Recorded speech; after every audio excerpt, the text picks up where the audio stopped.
अस्सलामुअलैकुम। तो वो जो कल टॉपिक डिस्कस हुआ था एंजाइना वाला, उसके ऊपर मैंने इस्कीमिक हार्ट डिजीज़ के ऊपर एक थोड़ी सी प्रेजेंटेशन बनाई है, तो वो मैं शेयर कर रहा हूँ और आज हम थोड़ा सा उसको डिस्कस करते हैं। एक्चुअली 8:30 बजे के करीब मैंने सोचा था कि हम ये प्लान करेंगे, 9:30 बजे सॉरी, लेकिन वो थोड़े से गेस्ट वगैरह आ रहे हैं तो मैं थोड़ा बिजी हो जाऊंगा, तो मैंने कहा अभी जो आधा घंटा है वो मैं इसको यूज़ कर लेता हूँ।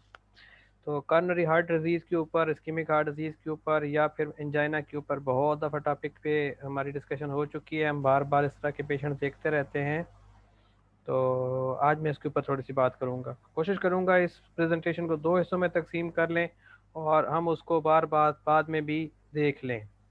आधा हिस्सा आज कर लेंगे, आधा बाद में कर लेंगे। तो अभी मैं इसको थोड़ा सा डिस्कस करता हूँ।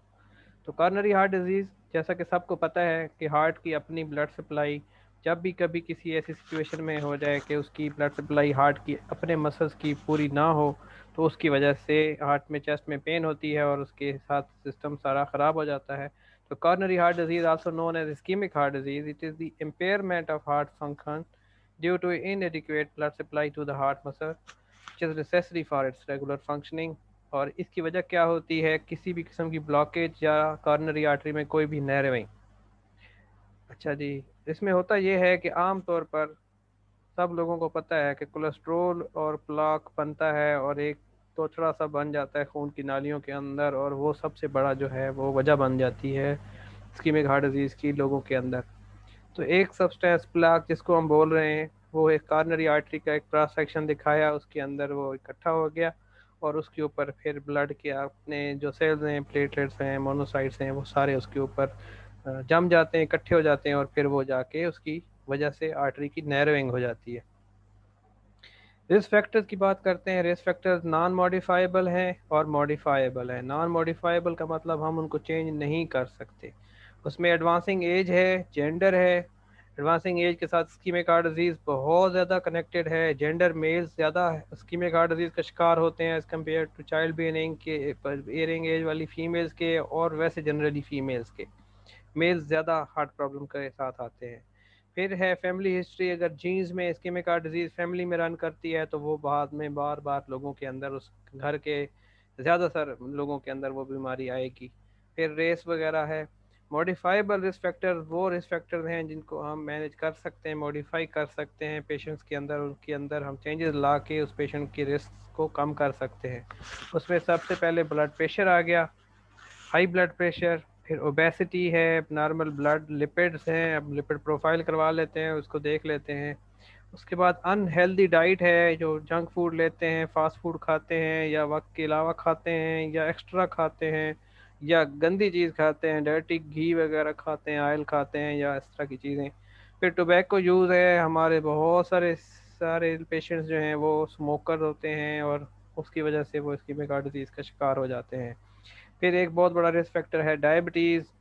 बहुत सारे लोगों को है और बार बार पेशेंट्स आते रहते हैं और उनके साथ हम देखते हैं इमरजेंसी में, वो जब आते हैं तो उस वक्त उनका डायबिटिक स्टेटस पहली दफ़ा उनको पता चलता है कि इनको तो शुगर भी है। फिर फिजिकल इनएक्टिविटी, आजकल के जैसे स्ट्रेसेस वाला लाइफस्टाइल है जिसमें एक्सरसाइज के लिए, वॉक के लिए या चलने फिरने और फिजिकली एक्टिव रहने के लिए टाइम नहीं मिलता, तो ये रिस्क फैक्टर भी इस्कीमिक हार्ट डिजीज़ के अंदर बहुत बड़ा रोल प्ले करता है। फिर किसी तरह कुछ और स्टेटस हैं जिसको, कुछ और फैक्टर्स हैं जिसको हम देखते हैं, जैसे सोशियो इकोनॉमिक स्टेटस है, अल्कोहल का यूज़ है, इस्कीमिक हार्ट डिजीज़ के साथ कनेक्टेड है, mental ill health, psycho social stresses. हमारे पाकिस्तान में खैर से बहुत सारे लोगों को, तकरीबन हर बंदे को ही स्ट्रेसेस हैं। फिर लाइपोप्रोटीन्स, सीआरपी, विटामिन डी का लेवल, विटामिन डी का जितना लेवल कम होगा इस्कीमिक हार्ट डिजीज़ को होने का खदशा ज़्यादा है। फिर रिस्क फैक्टर्स में homocysteine blood, abnormal blood coagulation और इन्फ्लेमेशन वगैरह वगैरह। तो एक और पिक्चर बना के इसने बनाया है रिस्क फैक्टर के ऊपर, इसमें वही चीज़ें दोबारा दिखाई हैं। मॉडिफाइबल रिस्क फैक्टर्स हैं high blood pressure, smoking, diabetes, physical inactivity, obesity और हाई ब्लड कोलेस्ट्रोल। और नॉन मॉडिफाइबल में एज, जेंडर, जेनेटिक फैक्टर्स हैं, रेसेस वगैरह। क्लिनिकली पेशेंट कैसे प्रेजेंट करता है? पेशेंट, हमने कल भी बात की थी चेस्ट पेन के ऊपर, घबराहट के ऊपर, और ये मैंने जहाँ से स्लाइड ली है उसमें ये सब चीज़ें लिखी हुई हैं, मैंने एज इट इज़ शेयर कर दी। चेस्ट डिस्कम्फर्ट, माइल्ड या क्रशिंग स्फीयर किस्म की पेन के साथ, कफ के साथ, माइकार्डियल इन्फेक्शन उसके साथ डिस्निया, सांस खराब हो जाता है, फटीक है, फिजिकली बॉडी के अंदर इतनी थक जाता है पेशेंट, वो मूव नहीं कर सकता, उसका सांस खराब हो जाता है। नाजिया एंड वोमिटिंग के साथ प्रेजेंट करता है पेशेंट इमरजेंसी में। डायफोरेसिस एक बहुत बड़ा साइन है, बहुत बड़ा साइन इसके ऊपर। स्वेटिंग एक बहुत बड़ा साइन है। जब भी कोई पेशेंट आपके पास आए चेस्ट पेन के साथ स्वेटिंग हो और मौसम के सेवेरिटी के हिसाब से स्वेटिंग ना हो, उसको ज़रूर वैल्यू करें, ये बहुत बड़ा साइन है। मैं बार बार कह रहा हूँ, स्वेटिंग कभी भी मिस नहीं करनी है। अगर पेशेंट को पेन हुई है, साथ में स्वेटिंग हुई है, पेन हुई है और साथ में वॉमिटिंग हुई है, तो वो यकीनन इस्कीमिक हार्ट डिजीज़ था। उसके अलावा डायफ्रेसिस के बाद चेस्ट हैवीनेस है और ये सारे सिम्टम्स हैं। एक पिक्चर मेरे पास थी, वो मैंने शेयर कर दी है। पेशेंट को क्या क्या हो सकता है उसमें, डजर डिजीनेस हो सकती है, हार्ट बर्न हो सकता है, उसके बाद back ache, tingling, neck, shoulder और जॉ में पेन, उसके बाद chest pain, typically shortness of breath, सांस का ना आना, नोजिया, वोमिटिंग हो गया, unusual tiredness, yawning, cold sweats, ये सारी चीज़ें लिखी हुई हैं। जो ब्लू वाली हैं वो मेल्स की ज़्यादा हैं, जो रेड वाली हैं वो फीमेल्स की ज़्यादा हैं।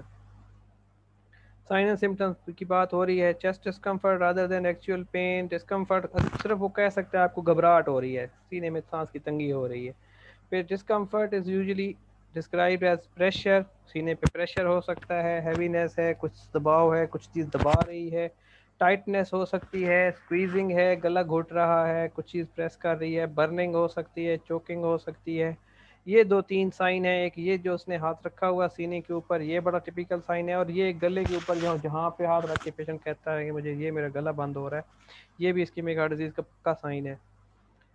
डायग्नोस्टिक इवैल्यूएशन में क्या क्या है, सबसे पहले हिस्ट्री कलेक्शन है। आपने उसकी हिस्ट्री लेनी है, उसने उससे अच्छे से सवाल पूछने हैं, आपने उसकी पेन के बारे में, उसके सारे सिम्टम्स के बारे में, उसकी ड्यूरेशन के बारे में, उसके ऑनसेट के बारे में, उसकी एग्रेवेटिंग फैक्टर्स के बारे में, उसको सेटल करने वाले फैक्टर्स के बारे में, और उसकी सारी डिजीज़ की जो हिस्ट्री है, उसकी पास्ट हिस्ट्री है, उसकी फैमिली हिस्ट्री है, उसके सब ऑक्यूपेशनल हिस्ट्री है, उसकी रूटीन लाइफ की हिस्ट्री है, उसकी डाइट की हिस्ट्री है, ये सब चीज़ें पूछनी है।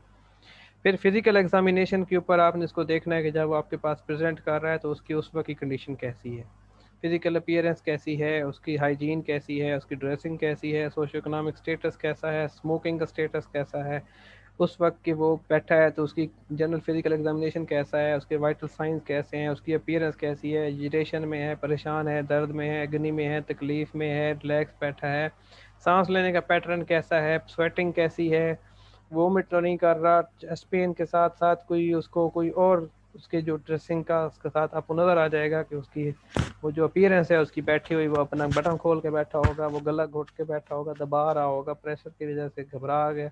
तो ये सब बातें उसकी एग्जामिनेशन पे आपको मिल जाएंगी। अगला जो इम्पोर्टेंट इशू है वो हमारी ईसीजी है, जिस पे हम बार बार डिस्कशन करते रहते हैं। हमारा सबसे आसान और सबसे ज़्यादा वैल्यूएबल टूल। इको के ऊपर हम उसकी मूवमेंट देख सकते हैं हार्ट की। एक्यूट केसेस में वैसे इको का कुछ ऐसा फ़ायदा नहीं होता बहरहाल। फिर स्ट्रेस टेस्ट हैं, हम उसको भगा के उसको फिजिकली स्ट्रेस दे के हम इसकी वैल्यूएशन कर सकते हैं, लेकिन एक्यूट केसेस में हम स्ट्रेस टेस्ट नहीं करते। फिर न्यूक्लियर इमेजिंग है, जिसमें हम उसकी एंजियोग्राफी वगैरह करते हैं और उसके सिटी एंजियो करते हैं, और सिटी स्कैन, एमआरआई वगैरह हो सकते हैं, और बहुत सारे ऑर्थेलियम वगैरह हो सकते हैं।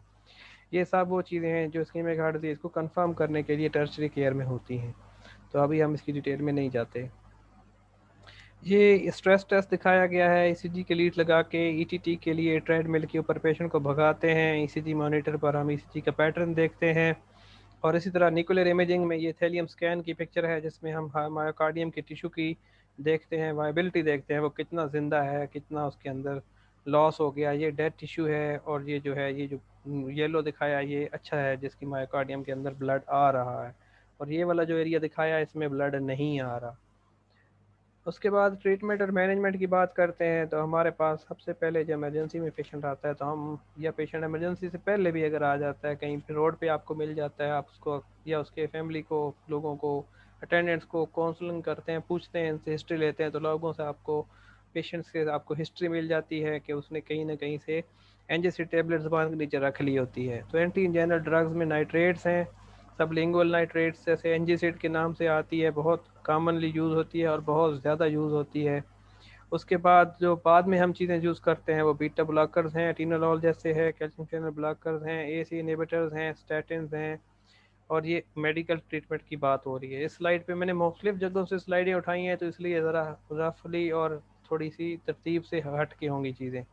सर्जिकल प्रोसीजर में जब हम बात करते हैं तो हम एंजियोप्लास्टी कर सकते हैं। एंजियोग्राफी करने के बाद, एंजियोग्राफी एक प्रोसीजर है जिसमें हम उसकी आर्टरीज को देखते हैं। एंजियोप्लास्टी वो प्रोसीजर है जिसमें हम उसकी उस वेसल के अंदर, कॉरोनरी आर्टरी के अंदर जहाँ पर ब्लॉकेज है, हम कोई ना कोई स्टेंट डाल देते हैं। तो स्टेंटिंग हो गई, एंजियोप्लास्टी स्टेंटिंग एक ही जैसी बात है।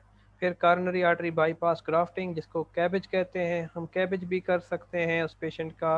अगर उसके स्टेंट्स एक से ज़्यादा के लिए उसकी वो जगह बनती है, जो उससे ज़्यादा जगहों पे उसकी आर्टरीज बंद हुई पड़ी हैं, तो फिर हम उसको बाईपास की तरफ ले जाते हैं।